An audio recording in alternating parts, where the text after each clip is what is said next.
এই সবাই উপস্থিত এখনো বসে আছেন প্রবীণ জননেতা, যে বিশিষ্ট বিজ্ঞানী, শিক্ষাবিদ, একসময়ের মন্ত্রী, বিএনপি স্ট্যান্ডিং কমিটির অন্যতম সদস্য যারা মঈন খান, অন্যান্য নেতৃবৃন্দ, সাথীরা, বন্ধুরা, আসসালামু আলাইকুম।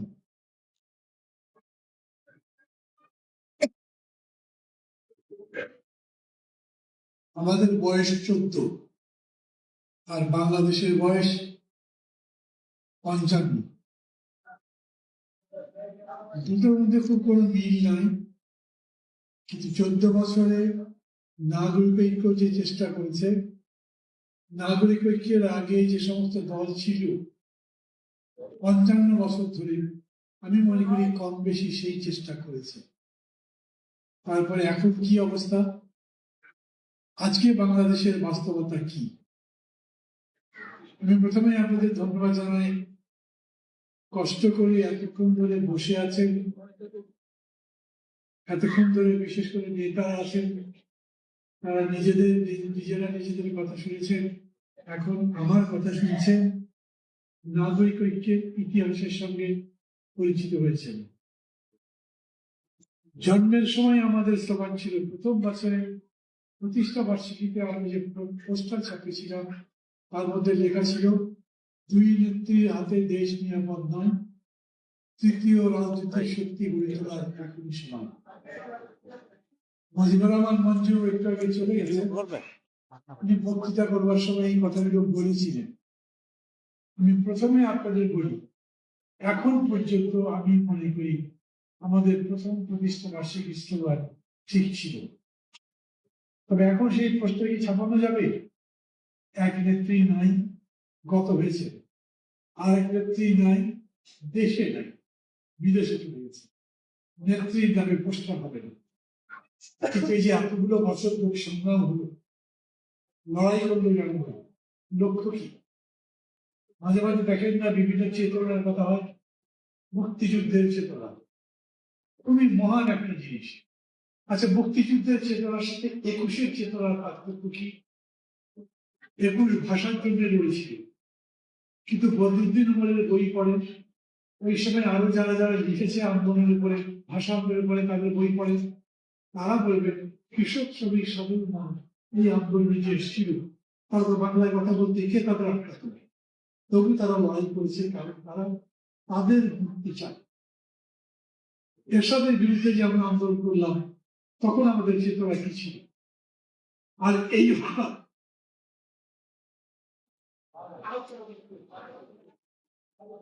এইবার 24 সালে যে অভ্যুত্থান হলো, আবু সাইদ 2 হাত বিছিয়ে দিয়ে বললো গুলি করে, দেখি কতগুলো করতে, গুলি করলো, সে মারা গেল, কিন্তু পিছু পা হলো না। ওই চেতনা কি ছিল? আমি বলি, একটা দল ক্ষমতায় যখন আসে, আগের আন্দোলনকে আত্মসাৎ করে, তখন তারা বোঝাতে চায় যে চেতনা মানে আমরা যে ক্ষমতায় আসছি, এটাই ছিল তাদের চেতনা, তাদের আকাঙ্ক্ষা। ক্ষমতায় যাবার পরে তারা যে কাজ করে, বলে এই কাজটাই জনগণ করতে চেয়েছিল, আমরা সেটা করে দেখলাম। কিন্তু ইতিহাস বলে সেটা সত্যি নয়।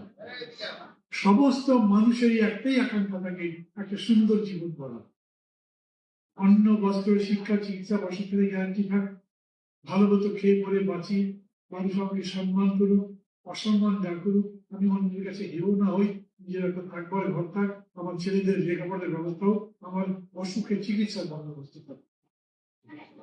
এইরকম একটা জীবন সবাই চায়। আমি যদি বলি মানুষের স্বপ্ন হচ্ছে, তার চেতনা হচ্ছে একটা সুন্দর জীবন গড়ে তোলার চেতনা। সেই সুন্দর জীবন গড়ে তোলার চেতনায় আমরা সবাই লড়াই করি। কেউ মনে করি এই লড়াইটা বিএনপি ঠিক হতে পারে, আর কেউ এটাও মনে করে যে এই লড়াইটা জামাত ঠিক হতে পারে, কেউ মনে করে এই লড়াই বিপ্লবী ওয়ার্কার্স পার্টি ভালোভাবে করছে, কেউ মনে করে হয়তো নাগরিক ঐক্য ভালোভাবে করছে, যেমন আপনারা এই জন্য বসে আছেন। কিন্তু সবার মনে করার পেছনের কাজটা হচ্ছে, তারা মনে করে একটা ভালো জীবন করবার জন্য ভালো পার্টির সাথে থাকা চাই, ভালো নেতৃত্বের পিছনে থাকা চাই। এই যে 24-এ এত বড় অভ্যুত্থান হল, সেই অভ্যুত্থানের পরে এখন আমাদের এই কথা বিবেচনায় আসছে, আমরা কি মনে করি?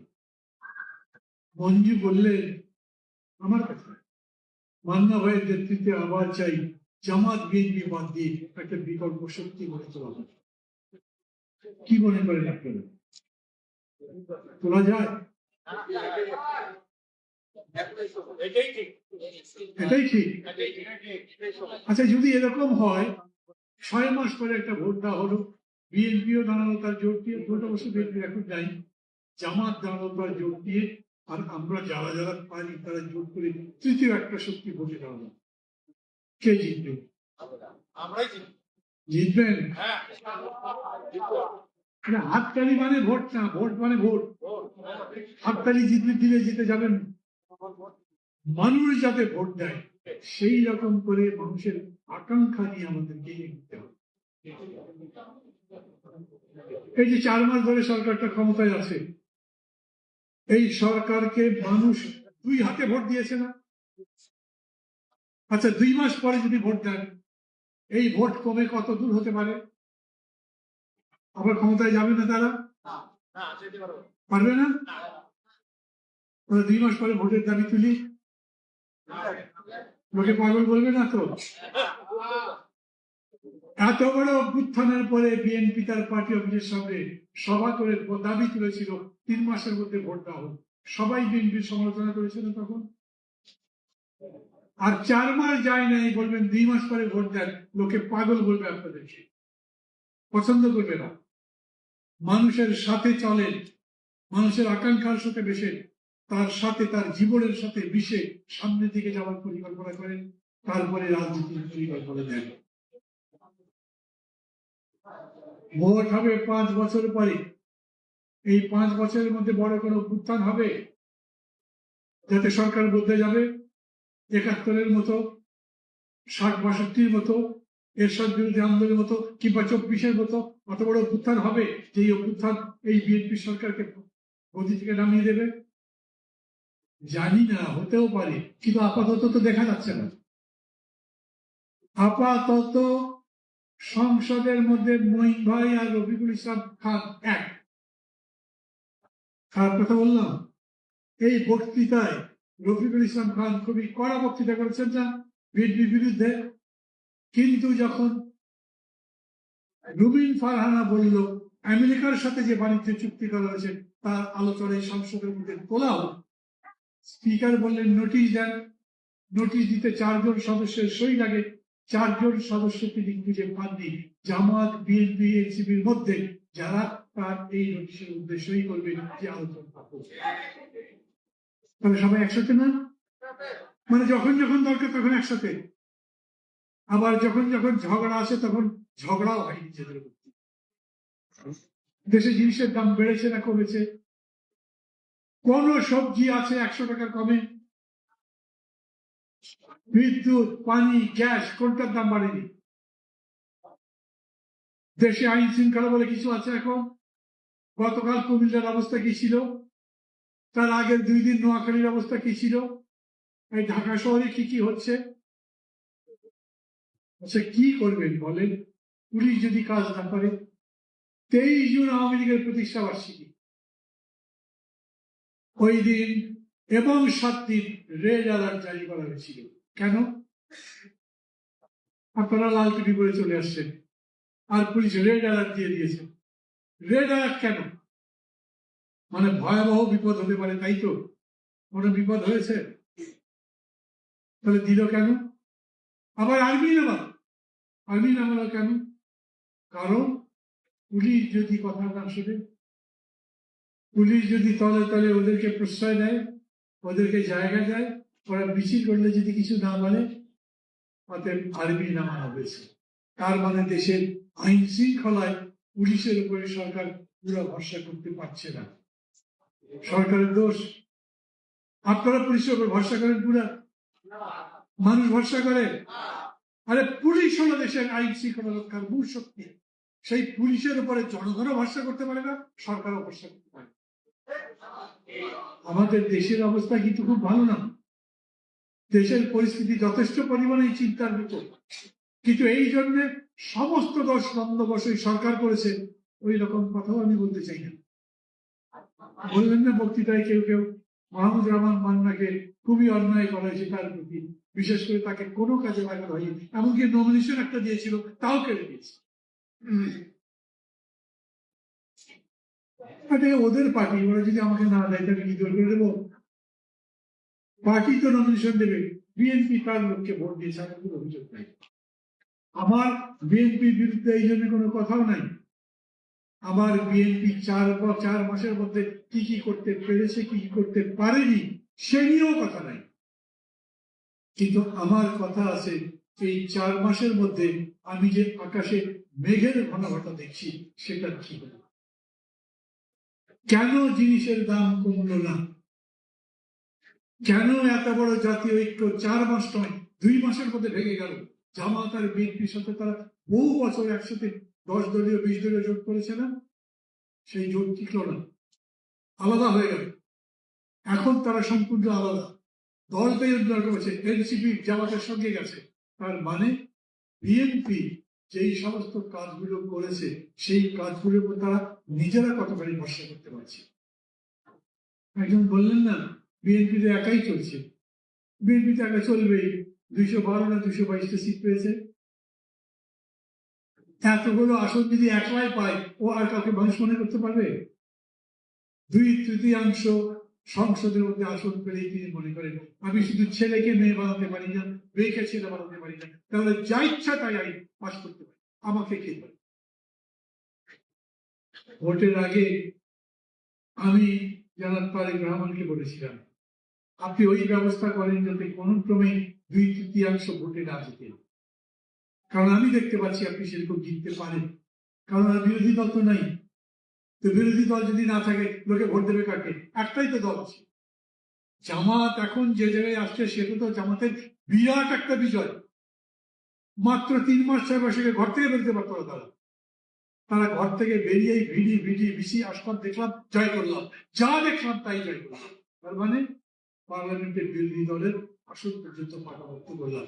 তারা তো আর এখন ওই রকম করে একটা রিস্ক নেবে না যে আমাদের এই অবস্থা চলে যাক, আবার আমাদের উপরে গজব নেমে আসুক। তারা দেখে শুনে আস্তে আস্তে পা ফেলবে। এই পরিস্থিতিতে আমি মুজিবুর রহমান মঞ্জুর সাথে একমত আছি। আমরা যারা আছি না ঘরকা না ঘাটকা, আমরা এদিকেও নাই ওদিকেও নাই, আমরা একটা দিকেই আছি। আমি মাহমুদুর রহমান মান্না একটা দিকেই আছি। আমি যেটা বুঝবো জনগণের এতে কল্যাণ, আমি তার সাথে থাকবো। আমি যখন কল্যাণ রাষ্ট্র বলি তখন 2-1 বক্তা বলেছেন কল্যাণ রাষ্ট্রটা যে কি তা আমি ঠিক জানি না। টিপু ভাই বলেছেন, বোধ হয় জামাতের নেতাও বললেন, তা ওরা তো কল্যাণ রাষ্ট্র বলেনি। কল্যাণ রাষ্ট্র হলো তাই যেই রাষ্ট্র জনগণের কল্যাণকে তার সবার উপরে অগ্রাধিকার, টপ প্রায়োরিটি। একটা বাজেট যখন তৈরি করে তখন সেই বাজেটে যাতে জনগণের কল্যাণটা নিশ্চিত হয় তার ব্যবস্থা করে। আচ্ছা, এবার যে বাজেট হয়েছে সেই বাজেটে জনগণের কল্যাণ নিশ্চিত হয়েছে। প্রধানমন্ত্রী বলেছেন কত চমৎকার একটা বাজেট দিয়েছি, কোনো ট্যাক্স দেই নাই, তাও বিরোধী দল পছন্দ করে না। তখন তো ট্যাক্স দেন, কিন্তু এখন তো ট্যাক্স বসাচ্ছেন। আরে বক্তৃতা করে যদি টাকা দেয় আমাকে কেউ, তাহলে ওর বড় ট্যাক্স। আমাকে ঢাকা ইউনিভার্সিটি যদি একটা দাওয়াত করে, এখানে সে একটা বক্তৃতা করে, ছাত্র আপনার বক্তৃতা শুনতে চাই, আমি গেলাম, বক্তৃতার পরে যদি 10,000 টাকা দেয়, সেই 10,000 টাকার ট্যাক্স দিতে হবে না?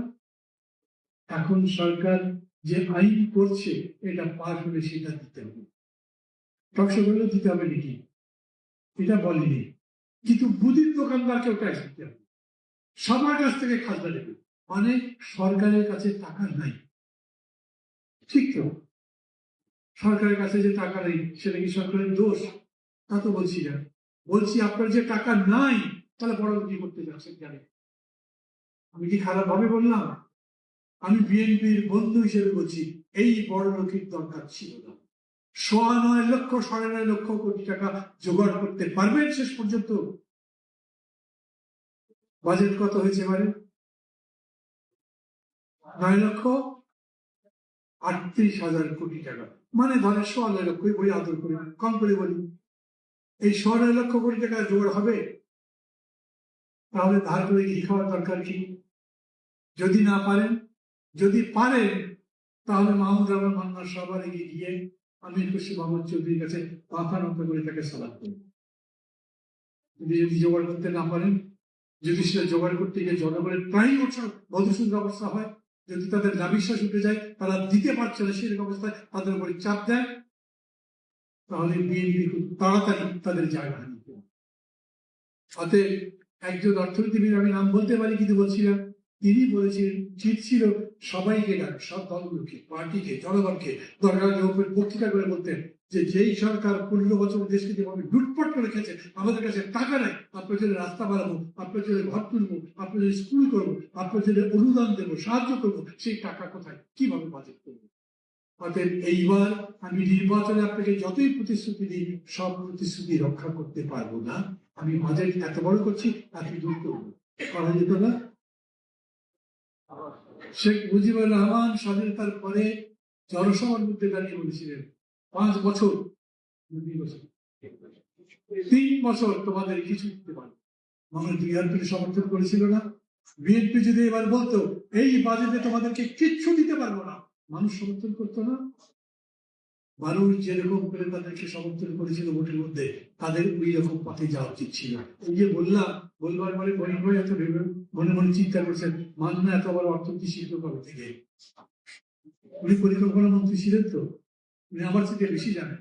বেয়াদবি হলে মাফ করে দেবেন, কিন্তু আমি এটা যাদের কাছে শুনেছি, যেই সমস্ত অর্থনীতিবিদের কাছে শুনেছি, আমি নিজে অর্থনীতির ছাত্র ছিলাম, আমি বলে করি এই বাজেট কল্পনা বিলাস নয়, এটা একটা শক্ত বিলাস। এই বাজেট করতে পারবেন না শেষ পর্যন্ত। তবু টার্গেট বড় করেছেন ভালো, জনগণের প্রজাতে নির্যাতন না হয়। ঠিক এই একইভাবে আমি বলি, আরো যে সমস্ত কথাবার্তা বলা হয়েছে, সেই সমস্ত কথা যদি বাস্তবায়িত করতে না পারেন, তার জন্য আপনাদের দরকার ছিল গুজরাটের সবাইকে সাথে সাথে দেওয়া। আইন শৃঙ্খলা পরিস্থিতির অবস্থা তো খারাপ। স্বরাষ্ট্রমন্ত্রী প্রতিদিনই বলছেন আইন শৃঙ্খলার অবস্থা ভালো।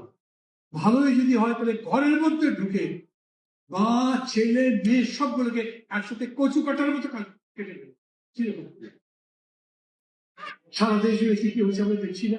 শীর্ষ সন্দেহ কি হচ্ছে, কি জানি মারা গেল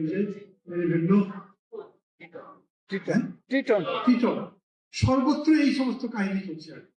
এবং হামও ঠিক করতে পারেন না, তার মধ্যে ডেঙ্গু হচ্ছে, অন্য কোনোটাই দোষ দিচ্ছি না। আমি শুধু বলছি পরিস্থিতি এমন যে এখন পপুলিজম ভালো জিনিস হবে। পপুলিজম মানে যেমনি পারি লোকে যেন বাহবা দেয়, হাততালি দেয়। প্রধানমন্ত্রী যে হেঁটে হেঁটে মাঝে মাঝে অফিসে যান, খুব ভালো না? ভালো তো। খলিফা হারুন রশিদ রাত্রিবেলা ঘুরে বেড়াতেন একলা একলা, দেখতেন কোন জায়গায় কি আছে। একদিন গিয়ে দেখলেন যে একটা জায়গাতে একটা মহিলা চুলের উপরে একটা পাতিল বসিয়েছে, বাচ্চা দুটো কাঁদতে কাঁদতে কাঁদতে ঘুমিয়ে গেছে। উনি ভেতরে ঢুকে দেখলেন যে ওই হাঁড়ির মধ্যে কি করছে। সত্যি না কাহিনী? সত্যি না কাহিনী? সত্যি। আমাদের প্রধানমন্ত্রী এখন যদি মনে করেন এটা খলিফা হারুন রশিদের সময়, তা না। উনি যে সমস্ত কাজ করছেন, সিম্পলিসিটি, এগুলোকে আমি ধন্যবাদ দিই। কিন্তু তার সাথে সাথে বলেন অর্থনীতি কি হচ্ছে, আমাদের ইনভেস্টমেন্ট বাড়ছে, আমাদের কর্মসংস্থান বাড়ছে, আমাদের বিদেশ থেকে রেমিটেন্স এইবার কিছুটা বেড়েছে গত 1 মাস, গত 1.5 মাসে। বাকি জায়গাতে অর্থনীতির সমস্ত জায়গা আমাদের জন্য এক একটা বিপদ সংকেত দিচ্ছে। এইসব পরিস্থিতিতে দাঁড়িয়ে আমি বলছি, মুশকিল হলো এখন আর কথা তো বলা যাচ্ছে না। আগে ফোন করলেই আমি মহিন ভাইকে অবশ্য সবসময় পাই, ফকির ভাইকেও পেতাম, এখন সবসময় পাই না। আগে আমি জানা তারেক রহমানকেও পেতাম, কিন্তু এখন গত 2 মাস চেষ্টা করে পাইনি, তারপরে 2 মাস আর চেষ্টাই করি। সেদিন কি চলে গেছেন নাকি আছেন? তার প্রেসিডেন্ট প্রধানমন্ত্রীর সঙ্গে দেখা করবেন, বলেছে একটা চিঠি দাও। উনি চিঠি লিখেছেন, বলেছে চিঠির মধ্যে পারপাস অফ ভিজিট কি, আপনি ভিজিট করবেন তার উদ্দেশ্য কি সেটা বলেন। উনি আবার লিখে দিয়েছেন কি ভিজিট করবেন, কেন তার দরকার প্রধানমন্ত্রীর সাথে কথা বলে। সেটার জবাব উনি এখন কি পেয়েছেন? না, আমি কাউকে বড় ছোট করবার জন্য বলছি না। আমি জানি উনি প্রচন্ড ব্যস্ত, কিন্তু অনেক ব্যস্ততার মধ্যেও আপনার রাজনৈতিক যোগাযোগ থাকতে হবে, অর্থনৈতিক কাজগুলো ঠিক মতো করতে হবে, এবং যাতে আমরা সামনের দিকে অগ্রসর হতে পারি তার পথগুলো খোলা রাখতে হবে। নাগরিক ঐক্যের প্রতিষ্ঠা বার্ষিকীতে দাঁড়িয়ে আমি আপনাদের কাছে বলি, we have no love we have no love lost for a particular party or a particular government. কোন নির্দিষ্ট সরকার কিংবা নির্দিষ্ট দলের প্রতি আমাদের বিশেষ ভালোবাসা নেই। আমাদের ভালোবাসা জনগণের জন্য, এবং জনগণের জন্য এই ভালোবাসার প্রতি শ্রদ্ধা রেখে আমরা বলি, আমরা যেটা জনগণের জন্য কল্যাণকর মনে করবো সেটার দিকে আমরা চাপ। এখন কোথায় আছি? আমরা কি সরকারি দল নই তো? আমরা কি বিরোধী দল? আমরা কি বিরোধী দল? আমরা বিরোধী দল তাহলে কি? অনেক সময় আছে যেরকম আছে না, বর্ডারে নো ম্যানস ল্যান্ড, ওই যে ওরা পুশিং করবার চেষ্টা করছে, পারছে না, তখন ওইখানে রেখে চলে যাচ্ছে, আবার কয়েকদিন পরে ওদের জায়গায় যাচ্ছে। আমরা সেরকম জায়গায় দাঁড়িয়ে আছি, কিন্তু আমাদের দৃষ্টি প্রসারিত। আমরা দেখছি সরকার ঠিক মতো করতে পারে কিনা। যতদিন পর্যন্ত সরকারের ভালো কাজ দেখবো ততদিন পর্যন্ত বিরোধিতা করবো। সহযোগিতা করবার কোনো জায়গা নেই, তাই চুপচাপ দেখেই যাবো। কিন্তু যদি দেখি যে জনগণের সরাসরি বিপক্ষে যায়, তবে নিশ্চয়ই তার বিরোধিতা করি। ওইখানে কারো প্রতি ভালোবাসা দেখেছি। মঞ্জুর কথার প্রতীক ধরে দিয়ে বলি, বড় বড় বানরের বড় বড় পেট শোনেননি?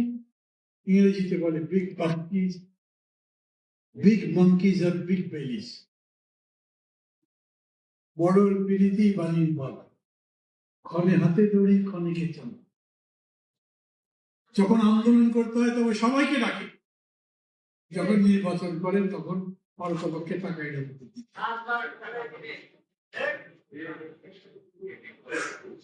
যখন বিপদ হয় তখন তাকে দলের জাতীয় ঐক্য করতে হবে, আর যখন মনে করে আমার ক্ষমতার সামনে কোনো বাধা নেই, তখন ডাইনে ভাই কাউকে ডাকে না। বিএনপির জন্য বলছি কেন, আমি সব দল বড় বড় দলগুলোর একটা বছরের ঘটনা একই রকম। আর 24-এর অভ্যুত্থানের পরে পাশাই তুলতে গেছে। এই সভায়, এই সভাকক্ষে, এই মঞ্চে, এই প্রস্তাবে দাঁড়িয়ে এই কথা করে বলছিলেন, আজ আবার বলি, বদলে গেছে। সেই বদলানোটা যে আমাদের পক্ষে সেটা না। একটা সভায় ছিল 28 অক্টোবরের পরে, প্রত্যেকটা সভায় আমরা যদি না থাকি, আমি, সাইফুল হক, জোনায়েদ সাকি, বাবলু, নুরুল হক, এরা না থাকলে রাজপথের আন্দোলন হতো না। ভয় কষ্ট নেবেন না, আপনার দলের লোকজনকে ফোন করে পাইলেন। আজ যখনই 5ই আগস্টের ঘটনা ঘটে গেল, প্রধান সেনাপতি বললেন কারা কারা তাদের সাথে বৈঠক করেছে, কারা কারা তাদের সাথে যোগাযোগ করেছে, আমাদের নাম বলতে কারা কারা ক্যান্টনমেন্টে বৈঠকে বসেছিল, আমাদের নাম বলেননি। ধীরে ধীরে মনে হলো আমরা বোধহয় এখন প্রাসঙ্গিক। আমাদের কাজ হলো, মঞ্জু আমি আপনাকে বলছি, আগে প্রাসঙ্গিক করে দেবেন নিজেদের। আমরা ছাড়া অতীতে যেমন চলেনি, আজও বাংলাদেশের রাজনীতি আমাদের সাথ ছাড়া সম্পূর্ণ নেই। এবং সেই জায়গা তৈরি করবার জন্য আজ এখানে যারা বসে আছেন তাদের প্রত্যেকের কাছে অনুরোধ করি, আমি সামনে একটা ধূসর বিবর্ণ চিত্র দেখতে পাই। আমি জানি সুখবর এটা আছে যে ইরানের যুদ্ধ বন্ধ হয়েছে, এটা একটা সুখবর। এটা একদম পুরোপুরি বন্ধই হয়েছে তা বলা যায় না, ক্রাইসিসটা আছে। একটু আগে শুনলেন তো যে কিরকম করে তেলের দাম পড়ে গেছে, এটা একটা ভালো খবর। তাছাড়া আগামী দিন বাংলাদেশের অর্থনীতি ঘুরে দাঁড়াতে না পারে, তার সাথে সাথে আমাদের স্বাধীনতা সার্বভৌমত্বের উপরে যেই ধরনের পরিচ্ছন্ন বা পরিচ্ছন্ন হুমকি আছে তার প্রতি আমাদের দৃষ্টি দেওয়া দরকার। আমি জানি না আমাদের প্রধানমন্ত্রী গেলেন মালয়েশিয়াতে, চিলি, কারো কারো মনে হয়েছে কি ব্যাপার, ভারতকে বাদ দিয়ে আগে বাংলাদেশে কেন? আরে ভাই আমার খুশি, আমি আগে গেছি বাংলাদেশে, তোমার কি? আমি যাবো তোমার ওখানে, তখন দরকার লাগবে, ওইটা বড় কথা না। কিন্তু উনি যে গেলেন, ফিরে এলেন কি নিয়ে, তা এখনো আমি বুঝি না। আজ সংসদে মনভাই তো নিশ্চয়ই ছিলেন, রীতিমতো বন্দনা চলেছে, প্রধানমন্ত্রী উনি চীন জয় করেছে। সকাল থেকে পত্রিকায় দুটো তিনটে রিপোর্ট করলাম, কতগুলো মেমোরেন্ডাম সই হয়েছে, কোন চুক্তি সই হল, আর তার মধ্যে করিডোরের যে প্রশ্ন সেটার ব্যাখ্যা দরকার। কি কি অর্থনৈতিক সহযোগিতার চুক্তি সই হয়েছে একটাও না। কোন বড় রাজনীতির সমঝোতা হয়েছে সেটাও না। বিএনপির সাথে চীনের পার্টির একটা সমঝোতা সমস্য হয়েছে, হয়তো তাতে বিএনপি অনেক লাভবান হবে আমি জানি না, কিন্তু উভয় দেশের মধ্যে আমাদের, আমি দুঃখিত, মাঝে মাঝে এরকম একটা কাশির সমস্যা আমার মধ্যে আছে, এটা আমি খুব অল্প সময় শেষ করে দিচ্ছি। যেরকম করে আমাদের এখানকার রাজনীতিতে সমস্ত দুনিয়ার বড় বড় শক্তি মাথা গলাচ্ছে, তখন আমাদের ভূ রাজনীতিতে স্পষ্ট একটা বন্ধের দরকার। আমরা মনে করি ওই যে বলে না, সবার সাথে বন্ধুত্ব, কারোর সাথে শত্রুতা করতে চাই না। আমি যখন ঐক্য করতে চাই দেশের মধ্যে, তখনও মনে করি কারোর সাথে আর শত্রুতা বাড়াবো না, সবার সাথে বন্ধুত্ব করতে চাইবো। কিন্তু আমরা লড়াই যাও, যে আমার শত্রু, যে জনগণের শত্রু, তার সাথে করবো।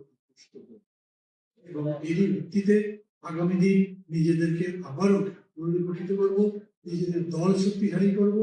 মনে রাখবে, বল বল বল বল, নিজের বাহুতে যদি বল না থাকে, রাজনীতিতে খালি ঐক্য করে, ঐক্য মোর্চা করে জিততে পারবেন না। ভোটের সময় যখন আসবে তখন জিততে পারবেন না। অতএব আমি যদি বলি যুগে মঞ্জুর মতো চারটা পার্টি এখন ঠিক করেন, কি মনে করেন 5 বছর পরে যদি ভোট হয় বা 4 বছর পরে যদি ভোট হয়, সেই ভোটে কাদের সাথে যাবে? কারোর সাথে যাবেন নাকি 4টা-5টা পার্টি মিলে নিজের একটা করবে? সে 4টা-5টা পার্টি যখন যদি তখন দেখেন যে আমাদের জেতার সম্ভাবনা নাই, তখন আবার বিশ্বাস দিয়ে চলে যাবে। নিজেরা নিজেদের বিবেকের সাথে, বুদ্ধির সাথে, বিবেচনার সাথে আগে সমঝোতা করতে হবে। কি করবে 4 বছর 5 বছর পরে?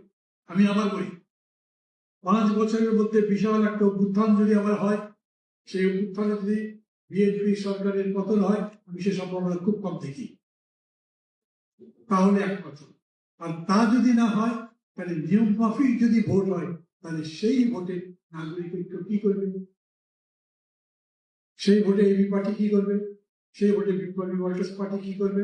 সেইভাবে ভাষালী গণশক্তি পার্টি কি করবে? সেই ভোটে আরো যারা যারা আছেন গণফোরাম সহ, তারা কি করবে? তারা ঠিক করবে। মুক্তিযুদ্ধের চেতনার বাইরে যাবেন না।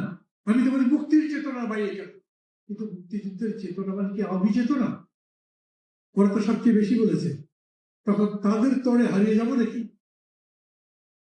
না, আমাদের ওইটা বুঝতে হবে, বিগ মাংকিজ আর বিগ বেলিস। বড় বড় মানুষের বড় বড়কে আগে নিজেরা নিজেদের শরীরটা গঠন করে, তারপরে তখন ঠিক করা যাবে। কিন্তু ভাবতে হবে আমরা আমাদের মতোই লড়াইটা করবো। আজকের দিনে এই ওই বুঝ দিয়ে, এই বিবেচনা নিয়ে, এই বোধ দিয়ে আমরা আমাদের আজকের সভা এখানে সমাপ্ত করি। সবাই ভালো থাকবেন।